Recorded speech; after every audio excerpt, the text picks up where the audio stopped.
చారిత్రాత్మక నేపథ్యమున్న ఇల్లెంద్ మున్సిపాలిటీలో BRS, CPM, CPI, CPI, ML, mass line పార్టీలు కూటమిగా ఏర్పడి కాంగ్రెస్ పార్టీని ఎదుర్కొంటాయన్న దీంతో ఇల్లెంద్ మున్సిపల్ పోర్ ప్రచారం ఆసక్తికరంగా మారింది. కాంగ్రెస్ పార్టీకి చెమటోడ్చాల్సిన పరిస్థితి కనిపిస్తోంది. ఇక ఇల్లెంద్లో కూటమి ప్రచార పర్వంపై మా ఖమ్మం ప్రతినిధి రజనీకాంత్ మరింత సమాచారం అందిస్తారు. రాష్ట్రంలో మున్సిపల్ ఎన్నికల సంబంధించి సందడి నెలకొందని చెప్పవచ్చు. ఇప్పటికే ఉమ్మడి ఖమ్మం జిల్లా వ్యాప్తంగా 7 మున్సిపాలిటీలు, ఒక కార్పొరేషన్, కొత్తగూడెం కార్పొరేషన్లో కూడా ప్రచారం నేటితో ప్రారంభమైంది. ఈ ప్రచారం సంబంధించి ఈరోజు మనం ఇల్లెందు మున్సిపాలిటీలో ప్రచారం చేస్తున్న బీఆర్ఎస్ పార్టీతో పాటు బీఆర్ఎస్ పార్టీకి ఇక్కడ ప్రత్యేకంగా బీఆర్ఎస్ పార్టీతో 4 పార్టీలు జతకట్టే సిపిఎం కావచ్చు, సిపిఐ కావచ్చు, సిపిఎంఎల్, మాస్ లైన్ కూడా జతకట్టింది. రాష్ట్ర వ్యాప్తంగా కూడా కాంగ్రెస్ పార్టీతో గత అసెంబ్లీ ఎన్నికల సందర్భంలో సిపిఐ పార్టీ జతకట్టింది. తాజాగా సిపిఐ పార్టీ ఖమ్మం జిల్లాతో కొంత బలంగా ఉన్న నేపథ్యంలో కూడా ఎక్కడ కూడా కాంగ్రెస్ పార్టీతో జతకట్టిన పరిస్థితి కూడా లేదు. వాళ్ళు విభేదాలు కూడా కొనసాగుతున్నాయి అంతర్గతంగా.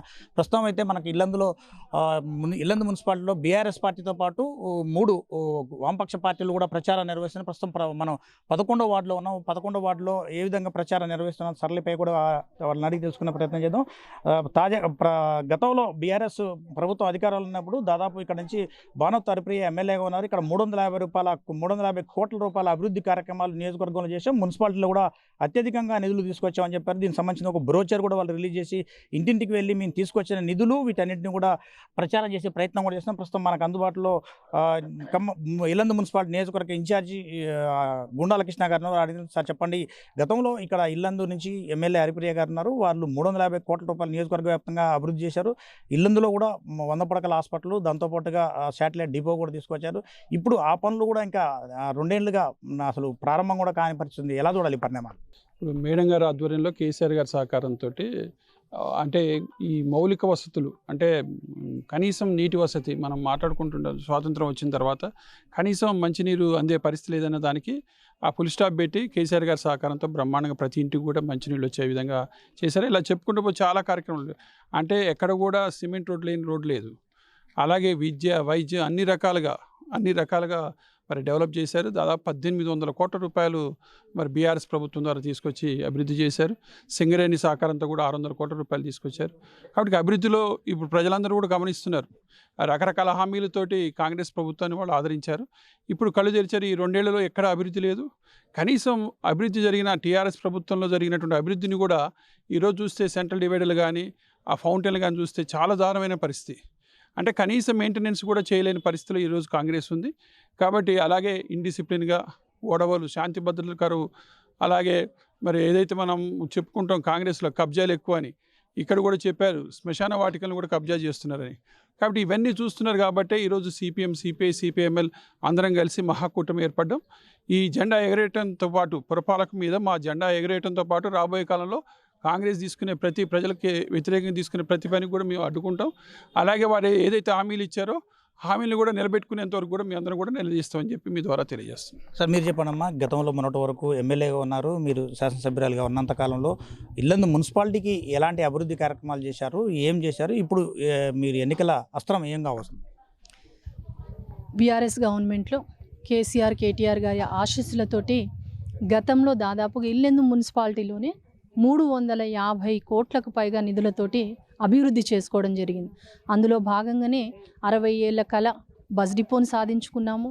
వైద్యానికి దూరంగా ఉన్న ఇల్లెందుని 100 పడకల హాస్పిటల్కి చేరువై మరి వైద్యపరంగా కూడా అభివృద్ధి చేసుకున్నాం. ముఖ్యంగా తాగునీటి సమస్య, వారం 10 రోజులకు ఒక్కసారి ఉండేటటువంటి తాగునీటి సమస్యని ప్రతిరోజు అవసరం అనుకుంటే ప్రతిరోజు కూడా ఇచ్చే విధంగా సాల్వ్ చేసుకోవడం జరిగింది. Central lighting divider, library, digital library ప్రతి వార్డులో మరి ఆనాటి తొలి ముఖ్యమంత్రి గారు కేసీఆర్ గారు స్వయంగా కలెక్టరేట్ ఓపెనింగ్కి వచ్చినప్పుడు 25 కోట్ల రూపాయలు వారు ఇవ్వడం జరిగింది. బడ్జెట్ అలాట్ చేయడం జరిగింది. ఆ వర్కులు కూడా ఇవ్వడం జరిగింది. ఆ వర్కుల్నే నేటికి వాళ్ళు చేసుకుంటూ వస్తున్నారే తప్ప కాంగ్రెస్ గవర్నమెంట్లో కొత్తగా వచ్చిన నిధులు ఏమీ లేవు. బుగ్గవాగు ప్రక్షాళన దగ్గర నుంచి, సెంట్రల్ లైటింగ్ డివైడర్ దగ్గర నుంచి, కమ్యూనిటీ హాల్స్ దగ్గర నుంచి, మరి ఇంతకుముందు పెద్దలు అన్నట్టుగా multi utility centre, skill development centre, ఇలా చెప్పుకుంటూ పోతే ప్రతి ఒక్కటి కూడాను దోబిఘాట్ కావచ్చు, షాదీఖానాకి నిధులు మంజూరు చేయడం కావచ్చు. ఇంకా చెప్పాలి అనేసి అంటే ఇక్కడ ఉండేటటువంటి యువత మరి సుదూర ప్రాంతాలకి ఏజెన్సీ ప్రాంతం కాబట్టి సుదూర ప్రాంతాలకు వెళ్ళడం ఇబ్బంది అవుతుందని వారి చేతిలో విద్య ఉండాలి అనేసి మరి బీఆర్ఎస్ ప్రభుత్వంలో ఐటీఐ కాలేజీని మంజూరు చేయించుకున్నాం, గవర్నమెంట్ కాలేజ్ని.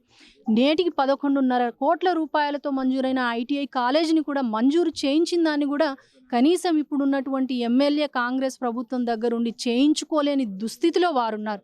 ఇంకా చెప్పాలి అంటే బీఆర్ఎస్ గవర్నమెంట్లో డిఆర్సీ కావచ్చు, ఎస్టీపీ కావచ్చు, శ్మశాన వాటికల్ని కూడా పార్కుల్లాగా తయారు చేసినటువంటి ఘనత బీఆర్ఎస్ అయితే నేడు శ్మశాన వాటికల్ని మొత్తం సమాధుల్ని కూలగొట్టి లోపలున్న పుర్రెల్ని ఎముకల్ని బయటికి మొత్తం తీసి పడేసి అన్ని కాంగ్రెస్ నాయకులు చుట్టూ కాంపౌండ్ వాళ్ళు పెట్టుకుని పంచుకున్న ఘనత కాంగ్రెస్ నాయకులది. ఇక్కడ ప్రచారం ఎలా కొనసాగుతుంది? మీరు వార్డు మెంబర్కి ఇక్కడ వార్డు కౌన్సిలర్గా పోటీ చేస్తున్నారు.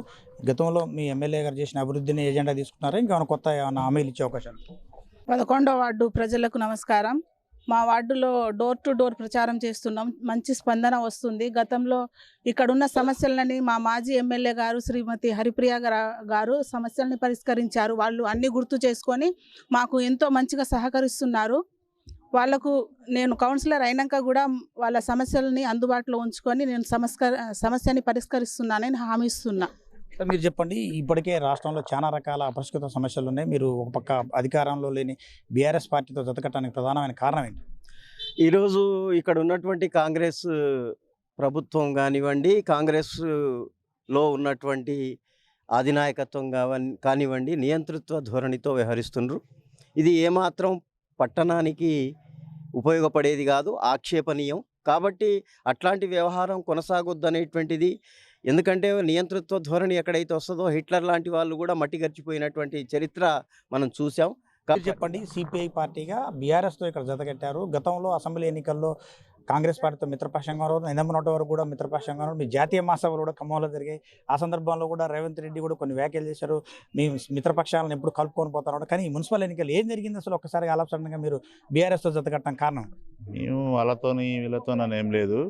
ఇల్లెందు పట్టణానికి సంబంధించిన వ్యవహారాల్లో మిత్రపక్షంగా వాళ్ళు కలుపుకుంటే మేము కలిసేవాళ్ళం. వాళ్ళ విధానం వాళ్ళ విడిగా పోటీ చేద్దాం అనుకున్నారు, ప్రకటించుకున్నారు.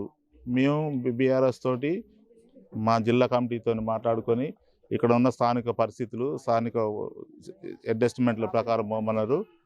సరే, ఓవరాల్గా చూడవచ్చు ఇల్లందు మున్సిపాలిటీలో ప్రత్యేకమైన ఆకర్షణ కూడా కనపడుతుంది. గతంలో ఎమ్మెల్యేగా ఇక్కడి నుంచి కోరం కనకయ్య ఉన్నారు. ఆ తర్వాత ఆయన చేసిన కొన్ని వ్యవహార శైలి వల్లనే ఈరోజు కమ్యూనిస్ట్ పార్టీలుగా సిపిఎం పార్టీ కావచ్చు, సిపిఐ పార్టీ కావచ్చు, సిపిఐఎంఎల్ న్యూ మాస్ లైన్ పార్టీలు కూడా ఈ 3 కమ్యూనిస్ట్ పార్టీలు బీఆర్ఎస్ పార్టీతో జతకట్టాం. గత బీఆర్ఎస్ ప్రభుత్వం 10 ఏళ్ల కాలంలో చేసిన అభివృద్ధి కార్యక్రమాలను కూడా 2023 చివరిలో కూడా ఎన్నికల సమయానికి ముందు ఇచ్చిన హామీలు కాంగ్రెస్ పార్టీ ఏదైతే ఉందో అది ఈరోజు కూడా అమలు చేయలేదు. బీఆర్ఎస్ పార్టీ హయాంలో ఏదైతే నిధులు మంజూరు చేసిన ఆ నిధులను కూడా ఈరోజు కూడా ఫుల్ఫిల్ చేయడం, ఆ వర్కులు కూడా పూర్తి చేయలేని పరిస్థితుల్లో ఉన్నారు. ప్రచార సరళి కూడా బీఆర్ఎస్ పార్టీ ఇటు కమ్యూనిస్ట్ పార్టీలు కలిసి మాత్రం హోరెత్తిస్తున్న ఇల్లందు మున్సిపాలిటీలో కమ్యూనిస్ట్ పార్టీలు అందరూ కలిసి ఇక్కడ మాత్రం మున్సిపాలిటీపై ఇల్లందు మున్సిపాలిటీపై మాత్రానికి జెండా ఎగరేసి తీరుతామంటూ మాత్రానికి ఇక్కడ వామపక్ష పార్టీలతో పాటు బీఆర్ఎస్ పార్టీ నేతలు కూడా చెప్తున్నారు. ఇది ఇల్లందులోని తాజా పరిస్థితి. వీడియో శంకర్తో రజనీకాంత్, ప్రైమ్ న్యూస్, ఇల్లందు నుంచి.